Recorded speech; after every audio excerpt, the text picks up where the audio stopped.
నువ్వు ఎవరిని చంపుతున్నావో తెలుసు. నీకు తెలియని విషయం ఏంటంటే, నిన్ను కన్న తల్లి ఒక ఆడదైతే మరొకరికి జన్మనిచ్చే తల్లి ఆ గర్భంలో ఉంటే, ఆ గర్భంలో ఉన్న స్త్రీ ఎవరో తెలుసా? మరొకరికి ఎవరికో జన్మనివ్వాలి.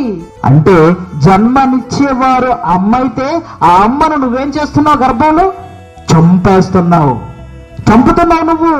ఎందుకు లేదు చెప్పండి? కొడుకుల పట్ల ఉన్న మక్కువ, కొడుకుల మీద ఉన్న ప్రేమ ఆడపిల్లల మీద ఎందుకు చూపించట్లేదు సమాజం? తల్లిదండ్రులుగా ఉన్నవారు తప్పు చేస్తున్నారు.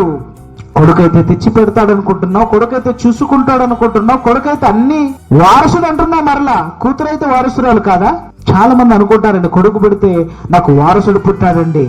ఆడపిల్ల పుట్టిందనుకో, ఇవి ఎందుకు పుట్టింది అనుకుంటారు. కొడుకు ఏం చేస్తాడో చూస్తారు మీరు ఒకసారి. కొడుకులుగా ఉన్నవారు అందరూ మంచివాడు అనుకుంటే పొరపాటు. అప్పుడప్పుడు తల్లి మాట్లాడుతూ ఏమంటుందంటే, అరే నా గర్భాన్ని నువ్వు చెడపుట్టావురు అంటుంది. కొడుకే వారసుడైతే, కొడుకే నిన్ను బాగా చూసుకుంటే మరి ఎందుకు ఈ మాట వచ్చింది తల్లి నోట చెప్పండి?